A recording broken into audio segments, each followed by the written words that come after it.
Good morning and welcome back to my channel. आज हम शुरू कर रहे हैं lecture 28 bio section.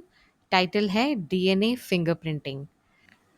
DNA fingerprinting की कहानी की शुरुआत होती है ये डबल मर्डर केस से।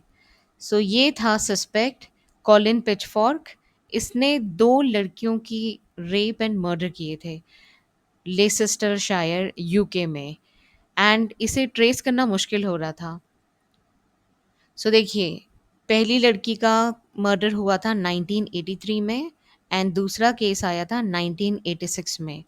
एंड इस दौरान इस आदमी को ट्रेस करना इसलिए मुश्किल हो गया था क्योंकि ये बहुत ही कॉमन मैन वाली लाइफ जीता था।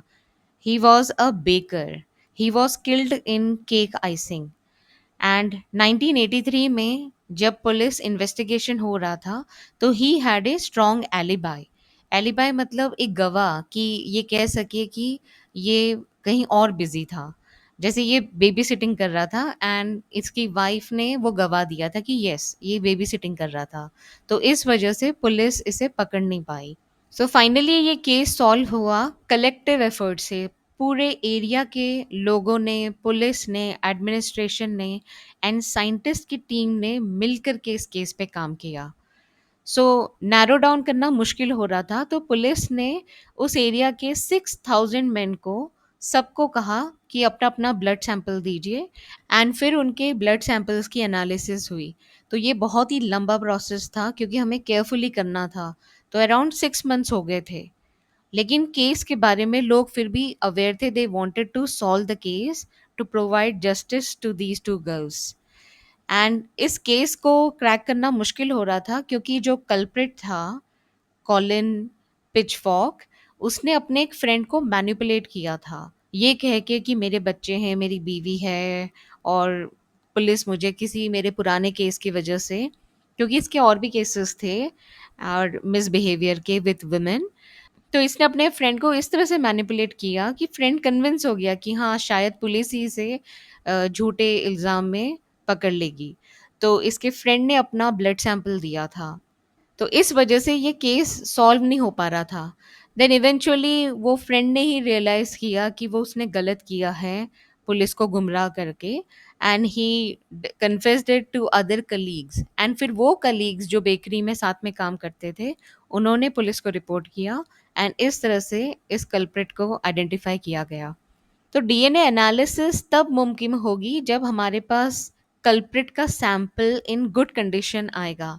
ओके, तो हम ये नहीं कह सकते कि सिर्फ डीएनए एनालिसिस ने ही इस केस को सॉल्व किया। सब लोगों ने मिलकर के इस केस को सॉल्व करने में हेल्प की है। ये फोटो है सर एलेक जेफरी की।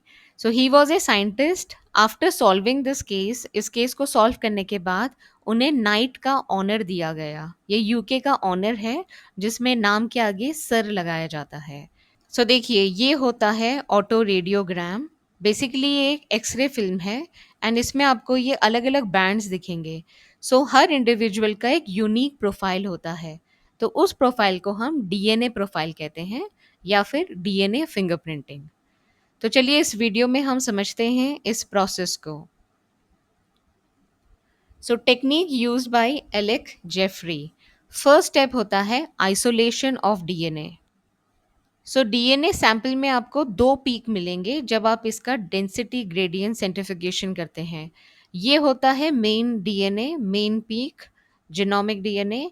एंड ये है सैटेलाइट पीक। तो डीएनए फिंगरप्रिंटिंग के लिए इस डीएनए को यूज किया जाता है।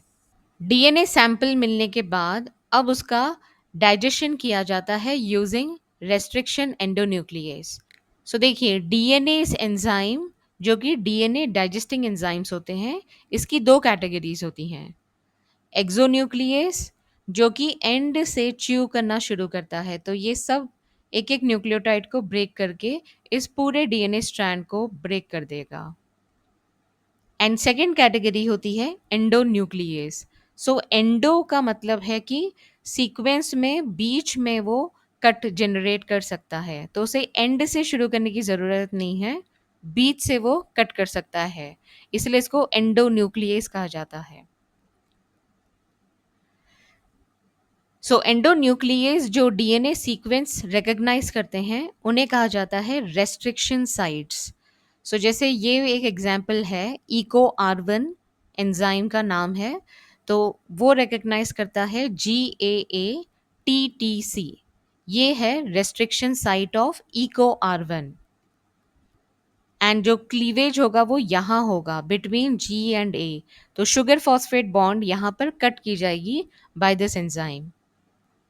सो ये रेस्ट्रिक्शन साइट्स को आइडेंटिफाई करते हैं, इसलिए इन्हें रेस्ट्रिक्शन एंडोन्यूक्लियस कहा जाता है। सो अगर आप किसी डीएनए स्ट्रैंड को रेस्ट्रिक्शन एंडोन्यूक्लियस से ट्रीट करेंगे और उसे कट करेंगे, तो इस प्रोसेस को कहा जाता है रेस्ट्रिक्शन डाइजेशन। अब देखिए यहाँ कट किया है तो दो फ्रैगमेंट जनरेट हो गए, तो इन फ्रैगमेंट्स को कहा जाता है रेस्ट्रिक्शन फ्रैगमेंट्स या फिर रेस्ट्रिक्शन डाइजेस्ट। ओके, तो ये सारे टेक्निकल टर्म्स हैं, तो साइंटिस्ट इसी भाषा में बात करेंगे। तो अगर आपको कहना है कि ये साइट है तो आप ये वर्ड यूज कीजिए, रेस्ट्रिक्शन साइट। एंजाइम का नाम अगर आपको कहना है तो आपको कहना पड़ेगा रेस्ट्रिक्शन एंडोन्यूक्लियस इको आर 1। ये जो फ्रैगमेंट्स हैं इन्हें आपको कहना पड़ेगा रेस्ट्रिक्शन फ्रैगमेंट्स या फिर रेस्ट्रिक्शन डाइजेस्ट। एंड इस प्रोसेस को कहा जाता है रेस्ट्रिक्शन डाइजेशन। सो देखिए ये हैं अलग अलग sizes. Okay, restriction fragment length polymorphism. So जो फ्रैगमेंट्स जनरेट हुए हैं उनकी लेंथ में वैरायटी दिखती है। पॉलीमॉर्फिज्म मींस उनकी लेंथ अलग अलग होगी। ओके, तो वो मॉर्फोलॉजिकली ये देखिए, ये शॉर्ट दिखेगा, ये लॉन्ग दिखेगा, ये और लॉन्ग है, ये और भी ज़्यादा लॉन्ग है। ओके, तो इतनी बार ये रिपीट हो रहा है, तो ये 3 रिपीट्स हैं, इसमें 4 रिपीट्स हैं, इसमें 4 + 4 8 हैं, इसमें 1 2 3 4 5 6 7 8 9 10 रिपीट्स हैं। ओके, तो हर इंडिविजुअल में जो रिपीट्स हैं वो देखिए अलग अलग होते हैं, एंड इंडिविजुअल टू इंडिविजुअल भी ये डिफर करेगा। तो इंडिविजुअल के अलग अलग क्रोमोसोम में अलग अलग पैटर्न आपको दिखेगा, बट एक इंडिविजुअल के पूरे बॉडी में आपको यही प्रोफाइल मिलेगा। तो अगर आप उसका हेयर फॉलिकल लीजिए या फिर ब्लड सैंपल लीजिए या सीमन सैंपल लीजिए या कोई भी और टिश्यू लीजिए जिसमें न्यूक्लियस है, तो आपको सेम प्रोफाइल मिलेगा। सो इसीलिए कहा जाता है कि DNA profiling shows same degree of polymorphism with in an individual, but it will show high degree of polymorphism between individuals। मतलब इंडिविजुअल्स तो डिफर करेंगे, लेकिन एक ही इंडिविजुअल के सारे tissue samples same profile show करेंगे। ओके, रेस्ट्रिक्शन डाइजेशन हो चुका है, अब हमें इन फ्रैगमेंट्स को सेपरेट करना है बाय जेल इलेक्ट्रोफोरेसिस। ये है एगरोज जेल और यहाँ पर वेल्स होते हैं। सो वेल्स आर बेसिकली होल्स जिनमें सैंपल लोड किए जाते हैं। तो यहाँ पर आपको जो ये लेन 1 है, यहाँ पर आपको दिख रहा है अनडाइजेस्टेड डीएनए, तो वो ऐसा 1 सिंगल बैंड दिखेगा। लेकिन अगर आपने ये सेकेंड 3 and 4th वेल में डाइजेस्टेड सेट रखे हैं डीएनए फ्रैगमेंट्स के, तो हर फ्रैगमेंट देखिए इस तरह से सेपरेट आउट होगा। ओके, तो जो स्मॉलर फ्रैगमेंट हैं वो इजीली जेल के थ्रू रन कर सकते हैं, तो वो आपको आगे दिखेंगे एंड लार्ज बैंड्स आपको पीछे दिखेंगे। डीएनए के ऊपर फॉस्फेट्स होते हैं, शुगर फॉस्फेट बैकबोन में, और फॉस्फेट पे नेगेटिव चार्ज होता है। ओके, तो इसीलिए डीएनए नेगेटिव से पॉजिटिव इलेक्ट्रोड की तरफ रन करेगा।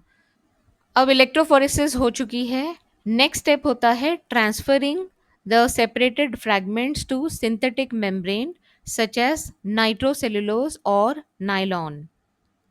सो देखिए ये है जेल, जो बैकग्राउंड में आपको ये जेल दिख रहा है, एंड उसके ऊपर ये नाइट्रोसेलुलोज मेम्ब्रेन रखी जाती है।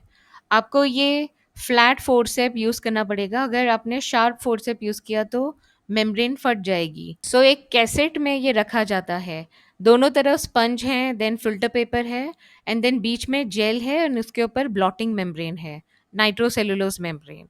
ओके, तो ये सेटअप आपको रेडी करना पड़ता है। फिर इसे हम बफर में रखते हैं, एंड अगेन ओरिएंटेशन होगा नेगेटिव टू पॉजिटिव।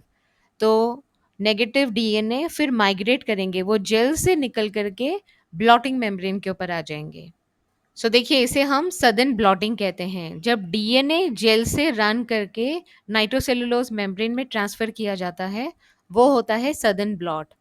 अगर डीएनए के बदले आपने आरएनए को जेल में रन किया है एंड फिर उसे ट्रांसफर किया है, उसे कहते हैं नॉर्दर्न ब्लॉट।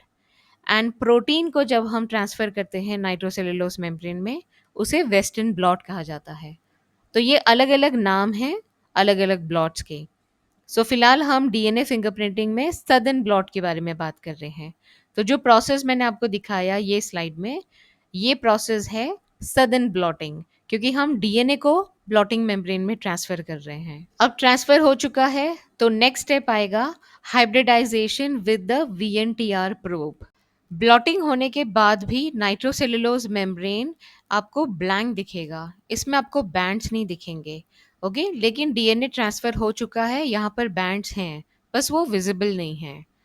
अब उन्हें विजुअलाइज करने के लिए हमें हाइब्रिडाइज करना पड़ता है वीएनटीआर प्रोब से। सो प्रैक्टिकली हमें इसे इमर्स करना है एक बफर में जिसमें प्रोब रहेगा।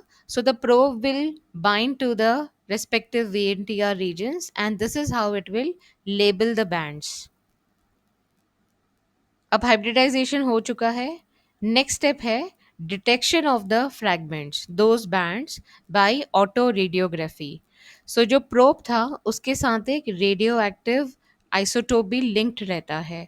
तो जहाँ जहाँ प्रोब अटैच हुए हैं वहाँ पर वो रेडियो एक्टिव एमिशंस होंगे एंड वो आपको एक्सरे फिल्म में दिखेंगे। सो देखिए, ये नाइट्रोसेलुलोज मेम्ब्रेन है। इसे पहले हमें ये सैरिन रैप के अंदर रैप करना पड़ता है, क्योंकि ये बहुत डेलिकेट है तो ये ब्रेक हो जाएगा। तो इसे हम इसमें सिक्योर करते हैं एंड उसके बाद ये कैसेट्स हैं जिसके अंदर एक्सरे फिल्म होती है, तो इनको हमें अंदर रखना होता है। तो जब रेडिएशंस एमिट होंगे तो वो एक्सरे फिल्म में अपनी छाप छोड़ते हुए जाएंगे। तो देखिए, ये है वो autoradiogram x-ray film. And आपको जहाँ जहाँ पर बैंड थे तो वो रेडियो आइसोटोप से एमिशंस हुए एंड वहाँ पर डार्कनिंग हो गई है। तो इस तरह से हमें एक प्रोफाइल मिल जाती है, डीएनए प्रोफाइल। जो टेक्स्ट बुक में इमेज दी गई है इसमें वहाँ पर वीएनटीआर के बदले एसटीआर्स का मेंशन है। प्रिंसिपल दोनों का सेम रहेगा, बस जो प्रोब है अब इसमें एसटीआर यूज हुआ है। जो ओरिजिनल डीएनए प्रोफाइलिंग थी by sir Alec Jeffrey, that was by VNTR. Okay, तो देखिए आपको यहाँ पर ये क्राइम सीन का डीएनए सैंपल था, उसके इस तरह से बैंड्स हैं और ये बैंड्स मैच कर रहे हैं इंडिविजुअल बी के साथ।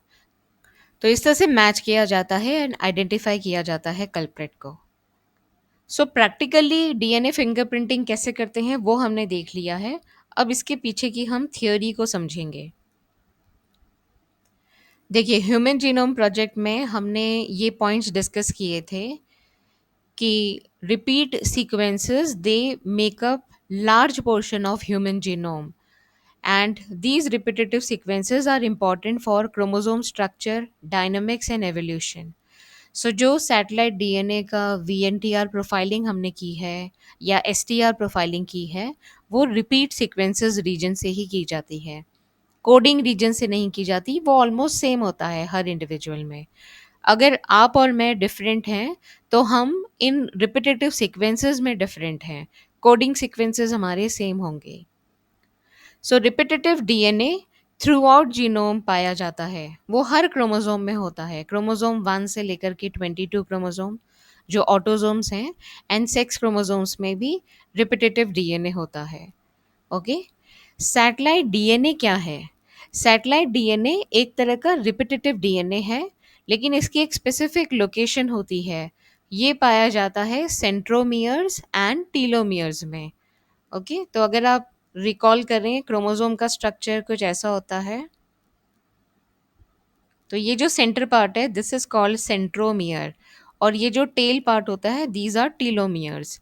तो इस रीजन में सैटेलाइट डीएनए आपको दिखेगा, repetitive DNA throughout genome आपको दिखेंगे। तो सैटेलाइट डीएनए रिपीटेटिव डीएनए का एक सबसेट है जो कि यहाँ लोकलाइज्ड होता है सेंट्रोमियर एंड टीलोमियर्स में। अब देखिए रिपीट्स किस तरह के होते हैं, tandem repeats and interspersed repeats. Tandem का मतलब होता है एक के पीछे एक, तो these sequences are repeated one after another, and interspersed repeats, they are scattered throughout the genome. So DNA fingerprinting का basis है differences in human beings lie in the repetitive DNA। ये आप याद रखना, कोडिंग सीक्वेंसेस में नहीं होता है डिफरेंसेस, जो रिपीटेटिव डीएनए है उसमें डिफरेंसेस होते हैं। एंड यही repetitive DNA non coding region होता है, जिसे पहले जंक डीएनए कहा जाता था। सो ये पॉइंट भी मैंने पहले हाईलाइट किया है कि बिटवीन इंडिविजुअल्स, जैसे आप में और मुझ में हाई डिग्री ऑफ पॉलीमॉर्फिज्म रहेगा, लेकिन same degree of polymorphism in sample from various tissue of an individual. तो एक ही इंडिविजुअल के अगर अलग अलग आप सैंपल्स लें, blood sample, hair follicle, skin, bone, saliva, sperm, इन सब में आपको सेम ही प्रोफाइल मिलेगा, डीएनए प्रोफाइल। रेस्ट्रिक्शन एंजाइम, जो रेस्ट्रिक्शन एंडोन्यूक्लियस की मैंने बात की थी, उसके जो कटिंग पैटर्न्स रहेंगे उस हिसाब से रेस्ट्रिक्शन फ्रैगमेंट्स जनरेट होंगे, जो एक यूनिक पैटर्न बनाएंगे हर इंडिविजुअल का। सो अभी नेक्स्ट ऑब्वियस क्वेश्चन ये है कि नॉन कोडिंग रीजन में ये पॉलीमॉर्फिज्म आता कैसे है। सो रैंडम म्यूटेशंस होते रहते हैं, ओके। तो वो सोमैटिक सेल्स में भी होते हैं, जर्म सेल्स में भी होते हैं, कोडिंग रीजन्स में भी होते हैं, नॉन कोडिंग रीजन्स में होते हैं। लेकिन फ़र्क सिर्फ इतना है कि कोडिंग रीजन्स में जब म्यूटेशंस होते हैं तो उसका कुछ इमीडिएट इफेक्ट होता है, and it might lead to a disease condition and therefore eventual death of the person. Non coding regions, क्योंकि वो किसी को कोड ही नहीं कर रहे हैं, तो ऐसे म्यूटेशंस, उनसे डेथ नहीं होती है, इसलिए वो कोई इम्पैक्ट नहीं क्रिएट करते हैं इंडिविजुअल की रिप्रोडक्टिव एबिलिटी में, एंड इसी रीजन से वो एक्यूमुलेट होते जाते हैं, ओके। तो ये सारे हमारे जो पॉलीमॉर्फिज्म हैं, ये नॉन कोडिंग रीजन्स में दिखते हैं। और जो ये पॉलीमॉर्फिज्म है वो सिंगल न्यूक्लियोटाइड से लेकर के वेरी लार्ज स्केल, जो लार्ज लेंथ है पॉलीमॉर्फिज्म की, उसमें भी देखा जाता है। ये फुल रेंज है, या तो आपको सिंगल न्यूक्लियोटाइड वेरिएशंस दिखेंगे जिन्हें हम स्निप्स कहते हैं, सिंगल न्यूक्लियोटाइड पॉलीमॉर्फिज्म, या फिर लार्ज स्केल चेंजेस दिखेंगे, ओके। ये फुल रेंज है पॉलीमॉर्फिज्म का। अब सवाल ये उठता है कि हम कितने डिफरेंट हैं। तो देखिए 99.9% बेस सीक्वेंस ह्यूमंस के सेम होते हैं। तो भले ही आप इंडियन हो या अमेरिकन हो या कोरियन, जापानीज, यूरोपियन, ऑस्ट्रेलियन, सारे ह्यूमन बींग्स में 99.9% बेस सीक्वेंस सेम है। सो ये है जीनोम का size, 3 billion base pairs. So we are different only in 0.1% of bases. तो 3 बिलियन का आप 0.1% निकालिए। देखिए 0.1% of 3 billion is 3 million. These base pairs are different and make us unique. सो अगर मुझे कंपेयर करना है दो इंडिविजुअल्स को, या तो हम सारे 3 मिलियन बेसिस की सीक्वेंसिंग करें एंड डिफरेंसेस देखें, या फिर हम स्मॉल शॉर्ट सिग्नेचर्स को स्टडी करें। तो डीएनए फिंगरप्रिंटिंग में यही किया जाता है, स्मॉल शॉर्ट सिग्नेचर सीक्वेंसेस की ही स्टडी की जाती है और कंपेयर किया जाता है between two individuals. Initial slide में मैंने आपको डेंसिटी ग्रेडियंट सेंट्रिफिकेशन में दो पीक्स दिखाए थे। एक मेजर पीक है जो जीनोमिक डीएनए है, बल्क डीएनए है, एंड दूसरा पीक जो कि सैटेलाइट डीएनए शो करता है। एंड मैंने ये भी बताया था कि डीएनए फिंगरप्रिंटिंग सैटेलाइट डीएनए से होती है। So satellite DNA repetitive DNA है. They are separated from bulk genomic DNA during density gradient centrifugation as small peaks. So satellite DNA are classified on the basis of base composition, AT या फिर GC rich है, then based on the length of segment and based on the number of repetitive units. Then इनको हम इस classify करते हैं micro satellite या फिर मिनी सैटेलाइट में। सो जो सर एलेक जेफरी का काम है वो मिनी सैटेलाइट पे है, वीएनटीआर में। एंड जो इमेज टेक्स्ट बुक में दी गई है प्रोफाइल की डीएनए फिंगरप्रिंट में जो आपको इमेज दिखेगा जिसमें जेल में अलग अलग बैंड्स की प्रोफाइल है, वहाँ एसटीआर मेंशन्ड है। सो वीएनटीआर मिनी सैटेलाइट, इसके क्या क्या फीचर्स हैं?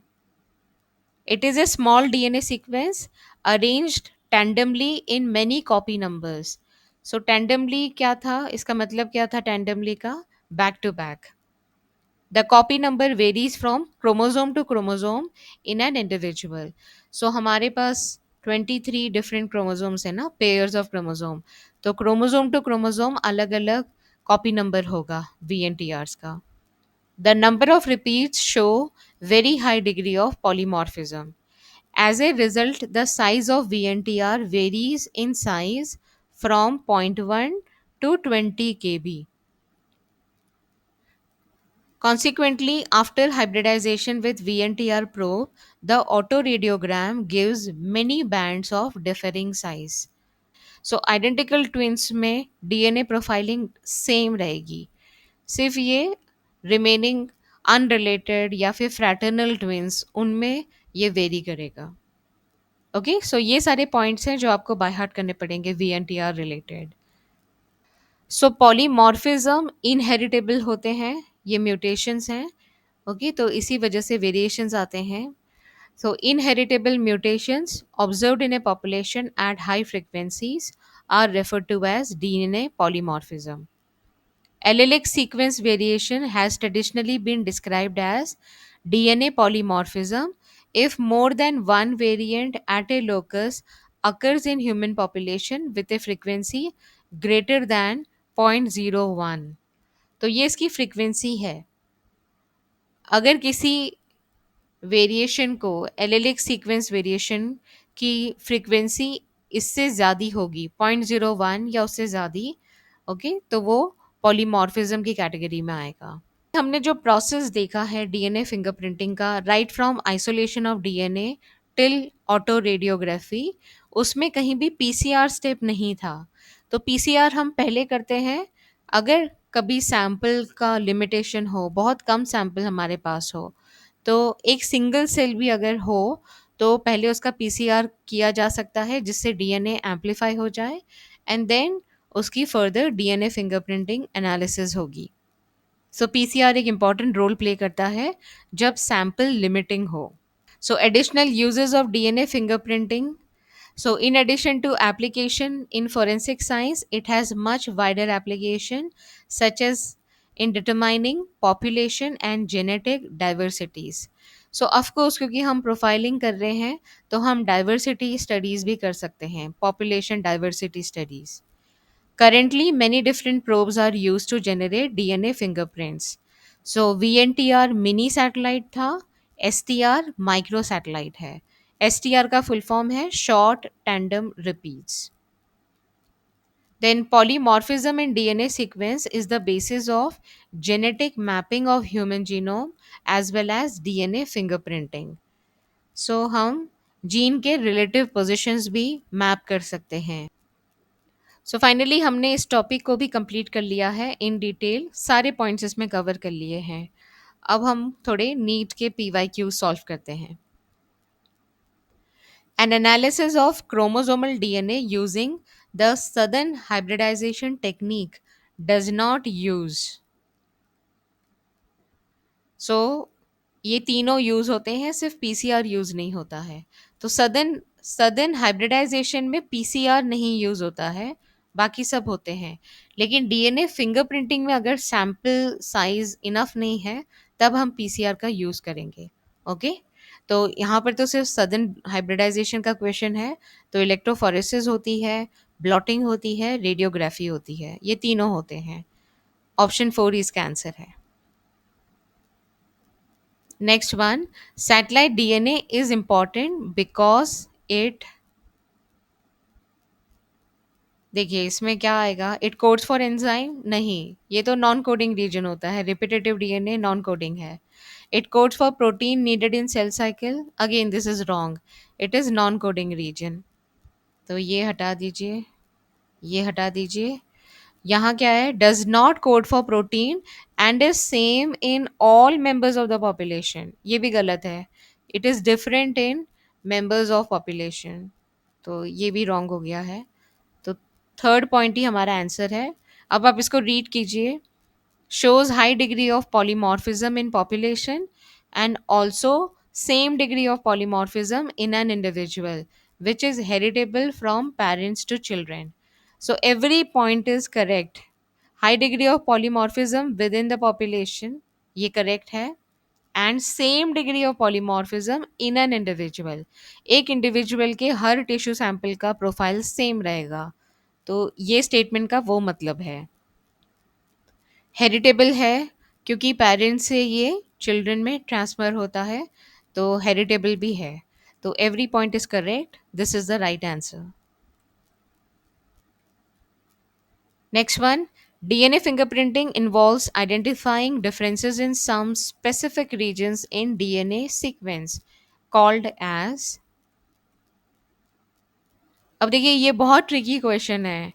ओके आप सोचेंगे इसमें से कौन सा हम यूज़ करें। फर्स्ट ऑफ ऑल जो ऑब्वियस है उसे तो एलिमिनेट कर देते हैं। अब ये तीनों में से आप कौन सा चूज करेंगे।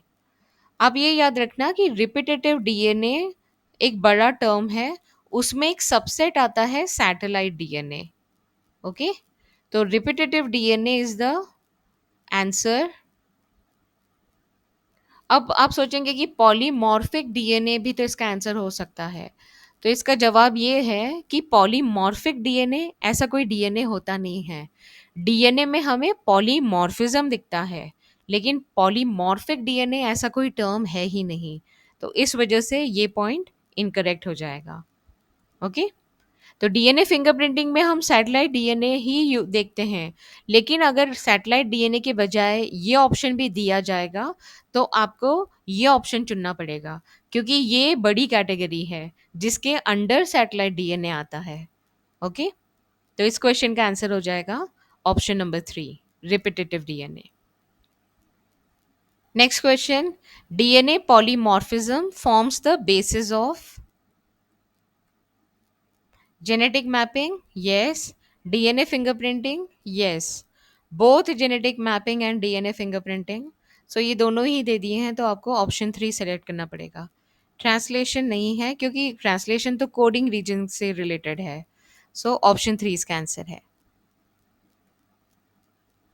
So with this we have completed this massive chapter molecular basis of inheritance। तो हमने शुरुआत की थी एवोल्यूशन से, chemical evolution of life. Then we proceeded to biomolecules, formation of biomolecules from simple chemicals.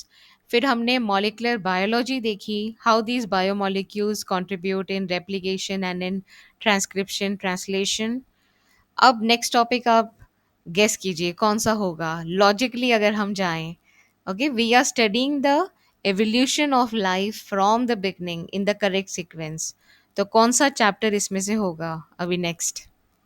Stay tune to my channel and thanks a lot for watching my video and always take very good care of your self.